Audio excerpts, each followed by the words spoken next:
dia, meus amados. Aqui quem está falando é o professor Mateus. Nós vamos passar aqui a primeira porção de Salmos juntos.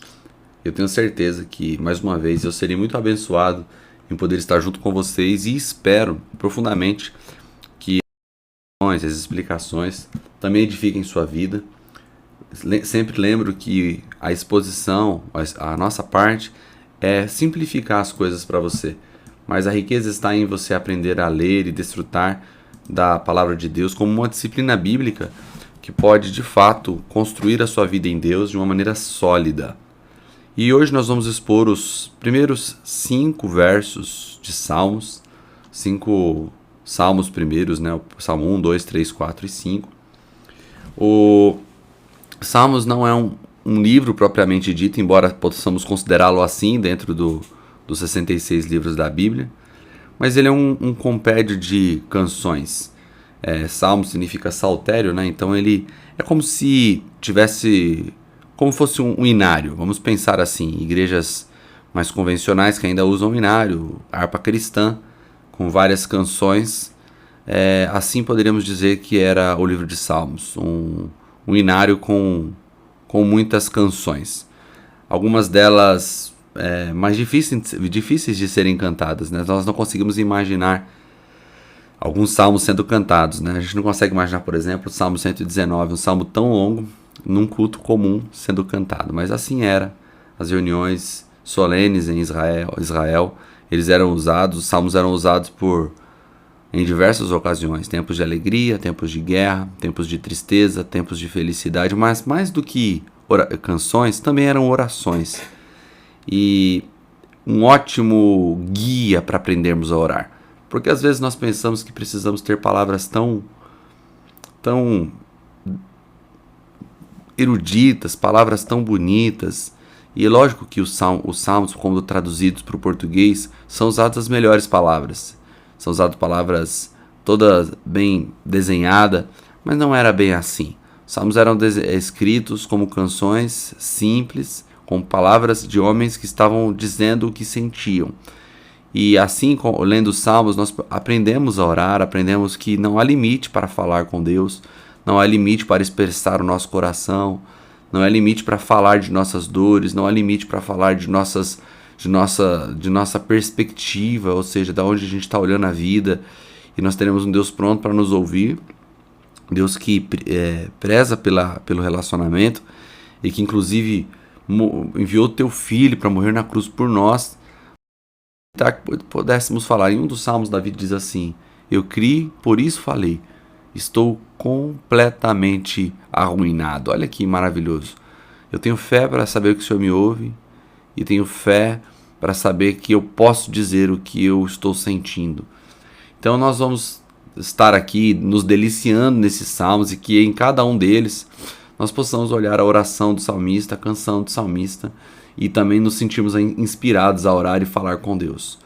Os salmos começaram a ser escritos com Davi e foram escritos por um tempo, mais de 500 anos de escritas. Alguns dizem que antes de Davi já haviam salmos escritos, mas a maioria metade dos salmos foram escritos por Davi. Davi, ele era um soldado, mas ele começou chamando a atenção como alguém que venceu ali, um gigante, mas também como um músico que tocava sua harpa e conseguia aliviar a opressão que Saul estava sentindo. Ele chamou a atenção do rei com seus dons musicais. Existem composições de Davi dos salmos, desde o tempo que ele era menino até o tempo que ele se tornou rei, nos seus tempos de glória, nos seus tempos de perseguições, nos seus tempos de derrota.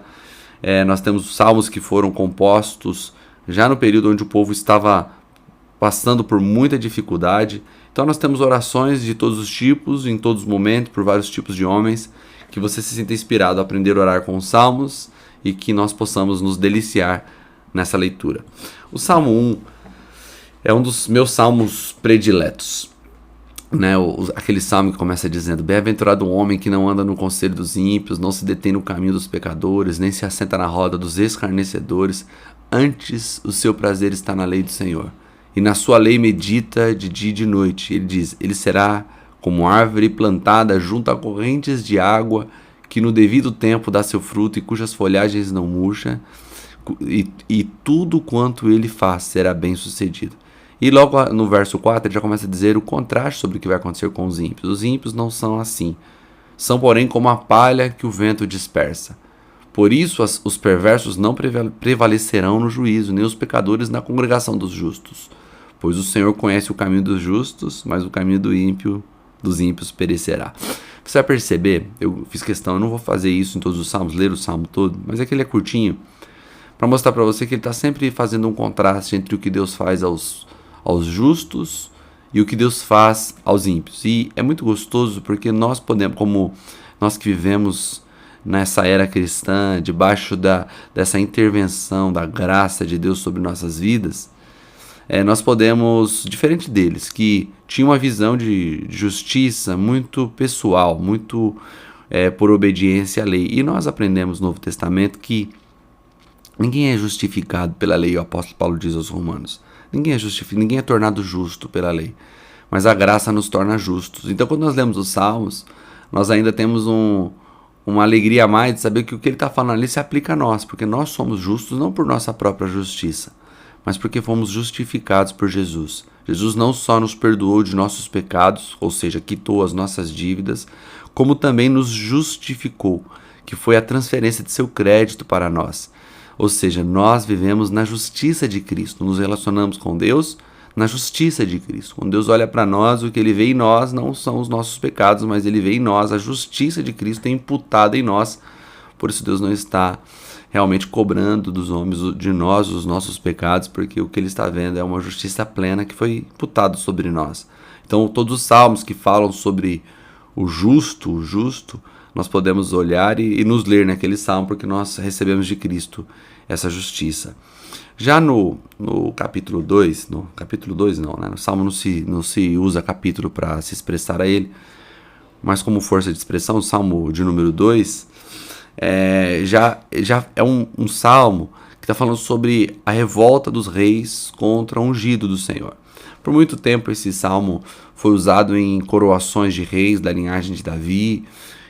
Não sabem se ele era cantado pelos sacerdotes ou por algum profeta ou se pelo próprio rei. A verdade é que depois do exílio babilônico esse salmo ficou sendo usado exclusivamente para uma visão messiânica, para falar do rei ungido pelo Senhor. Ele se aplica muito mais ao Senhor Jesus do que aos próprios reis que viveram e desfrutaram desse salmo de forma literal naquele momento. Não que as profecias não sejam literais, mas não vimos ainda o seu cumprimento, quando as nações vão realmente sentir o peso da presença do Rei dos Reis aqui na Terra. No Salmo de número 3, ele vai falar sobre a adversidade, sobre as dificuldades, sobre as lutas. O verso 5 vai dizer assim: eu me deito, nós vamos ver isso em outros salmos também. Eu me deito, durmo e torno a acordar, pois o Senhor me sustém. Não temos os milhares que me cercam de todos os lados. Não temo, né?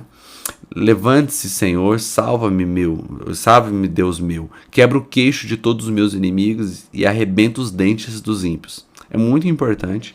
Eu vou estar falando nesses próximos dias a respeito dos salmos imprecatórios. Salmos que parecem contrariar essa ordenança de amar os inimigos, de orar pelos que perseguem.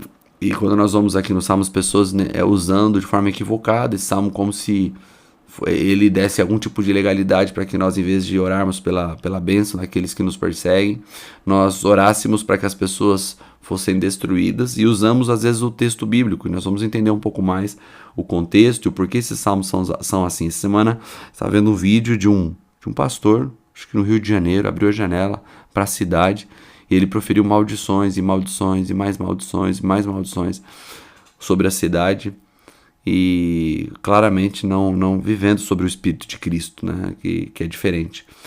Mas esses salmos, os salmos imprecatórios, eu vou começar a introduzir um pouco esse assunto, eles têm mais uma conotação profética e escatológica. Não sei se vocês lembram, a última vez que eu expus aqui, quando nós falamos no livro de Juízes, que o povo de Israel, e Josué, né, na verdade, que o povo de Israel, eles invadem a terra Canaã, e nós falamos ali que nem e o próprio Deus vai dizer isso em Deuteronômio para Moisés. Olha, não é por causa da justiça de vocês que vocês estão entrando nessa terra, mas é por causa do pecado dos habitantes da terra que vocês estão entrando lá. Então Israel, em Canaã, ele tinha uma presença escatológica, ou seja, era uma tipologia do que vai acontecer no fim, no reino perfeito de Jesus, onde os ímpios serão destruídos. E o papel da nação de Israel ao entrar em Canaã foi de fato trazer juízo ao pecado daquele povo que já tinha chegado ao limite.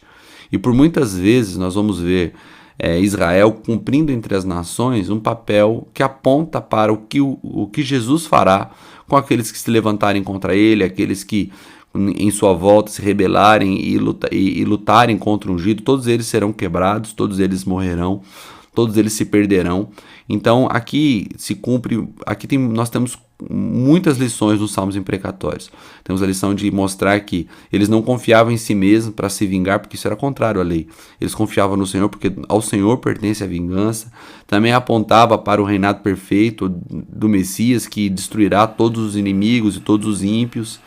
Mas o que ele não é para nós é um guia de em qual espírito nós vivemos. Nós vivemos o espírito de Cristo, espírito de amor, espírito de perdão, reconciliação, mas sabemos perfeitamente que hoje ele está dando a oportunidade aos homens. Hoje é o tempo aceitável, é o tempo do perdão. Mas que o mesmo Deus que oferece perdão hoje, que oferece misericórdia hoje, um dia essa porta vai se fechar, assim como a porta da arca se fechou. E o mesmo Deus que deixou por anos a porta da arca aberta. Um momento a arca se fechou e ninguém mais pôde entrar, e todos os ímpios foram destruídos por conta de seus pecados. Isso também acontecerá na terra. Um dia a porta irá se fechar, os ímpios serão destruídos, e o Senhor aplicará juízo sobre todos os rebeldes. E essa verdade não pode sair do pano de fundo da vida cristã. Porque se nós perdermos a visão de que o mundo será destruído e que o Senhor virá com juízo sobre aqueles perdidos, nós nunca pregaremos o evangelho com a mesma força, sabendo que os nossos amigos, que aquelas pessoas que vivem entre nós, precisam da intervenção divina e da graça de Jesus para serem salvos. Porque quando nós pensamos em inimigos, nós pensamos só em nossos inimigos, pessoas que fizeram mal para nós. Mas a verdade é que todo aquele que longe de Jesus está, aquele que amigo do mundo ele é inimigo de Deus. E podemos estar falando do seu filho, podemos estar falando do seu irmão, podemos estar falando do seu vizinho, e não creio que possamos estar falando de você, porque creio que você está aqui porque você ama Jesus e já fez dele o Senhor de sua vida. Caso não, perca a oportunidade, faça isso agora mesmo, peça ajuda, entregue sua vida ao Senhor Jesus, porque todos aqueles que são amigos do mundo são inimigos de Deus. E os salmos imprecatórios, eles apontam para o que acontecerá com aqueles que são inimigos de Deus. Então nós vamos falar mais sobre isso, que nós vamos ver mais salmos imprecatórios, mas por enquanto eu acho que isso que é importante. O Salmo 3 vai dizer sobre que nós não devemos, que quando nós ficarmos irados, nós devemos não pecar e não devemos deixar o sol se pôr sobre a nossa ira. A NVI, no verso 4, vai dizer assim: quando ficarem irados, não pequem. Ao deitar, reflitam no seu íntimo e aquietem-se. Ou seja, está dizendo sobre o domínio próprio, sobre o controle de não deixar que a ira nos domine, sejamos governados por ela. O verso 8 do Salmo 3 vai dizer: em paz me deito, ele vai repetir, e logo me adormeço, pois tu, Senhor, me faz viver em segurança. Gente, salmos são declarações de confiança no Senhor, de declarações de que sabem que Deus está no controle, né? Esse aqui que nós lemos agora foi o Salmo 4, o Salmo de número 4. Ele começa dizendo, né? Responda-me quando clamo, ó Deus da minha justiça, dá-me alívio das minhas angústias, tem misericórdia de mim e ouve a minha oração. Faça essa oração se hoje você está angustiado, sentindo que você está sozinho. Olha o Salmo 3, o Salmo 4, perdão. E quando você estiver lendo o Salmo 4, que você estiver dizendo ao Senhor todas as suas dores, pedindo para que Ele te escute, termine fazendo sua declaração de confiança. Assim como Paulo ensina a orar, lá em Filipenses, ele vai dizer assim: não ficais ansiosos por coisa alguma, mas antes fazer conhecidas todas as suas necessidades por ações, súplicas, e ele termina dizendo, em ações de graças.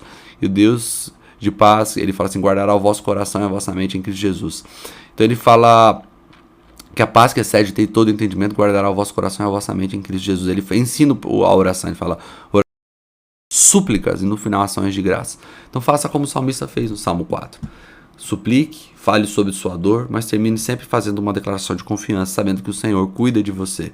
E por fim o Salmo 5. Ele vai dizer: escuta, Senhor, as minhas palavras, considera o meu gemido, atenta para o meu grito de socorro, meu Rei, meu Deus, pois a ti me imploro. Ele vai dizer no verso 3: de manhã ouve, Senhor, o meu clamor, de manhã te apresento a minha oração, e aguarde atentamente. Tu não és um Deus para que tenha prazer na Deus que tenha prazer na injustiça. Contigo o mal não podes habitar. Os arrogantes não permanecem na sua presença. Odeiam todos os que praticam a perversidade. Destruição dos mentirosos, o Senhor detesta os assassinos, os traiçoeiros. Eu, porém, pelo teu grande amor leal, entrei na sua casa, com temor me inclinarei em direção ao teu. Guia-me, Senhor, na tua justiça por causa dos meus inimigos. Aplana o teu caminho diante de mim. Nos lábios deles não há palavra confiável, e em seu interior é pura destruição. A garganta deles é túmulo aberto, com língua engana sutilmente. Condena-os, ó Deus. Caiam eles nas suas próprias maquinações. Expulsa-os por causa dos seus muitos crimes, pois se rebelaram contra ti. Alegrem-se, porém, todos os que se refugiam em ti. Cantem sempre de alegria. Estende sobre eles a tua proteção. Em ti exultem os que o amam, os que amam o teu nome, pois tu, Senhor, abençoarás o justo. O teu favor protege-o como um escudo. Que nessa manhã você possa declarar a tua confiança no Senhor. Eu vou orar por você agora, mas de fato que você possa ter um dia de paz, lembrando que o Senhor cuida de você e que Ele vê todas as coisas e que Ele te chamou para viver com Ele. Senhor, nós oramos nessa manhã. Esse foi o primeiro salmo. Hoje foi o primeiro dia de leitura do salmo, Senhor. E eu te peço que o Senhor guie os seus filhos a uma vida de intimidade e comunhão. Que ao terminar de ler os salmos, a vida de oração deles tenha sido transformada. Que eles aprendam a falar contigo tudo aquilo que eles desejam falar, tendo tranquilidade, sabendo que o Senhor é um Pai perfeito e que está com os ouvidos abertos para ouvi-los, para atendê-los, e que o Senhor decidiu que a oração seria o meio pelo qual o Senhor daria aos seus filhos aquilo que eles precisam. Então que eles possam desfrutar disso, Senhor, que eles possam desfrutar dessa comunhão, que hoje seja um dia de paz para todos eles, em nome de Jesus, amém, amém e amém. Deus abençoe, meus queridos, que vocês tenham um lindo dia.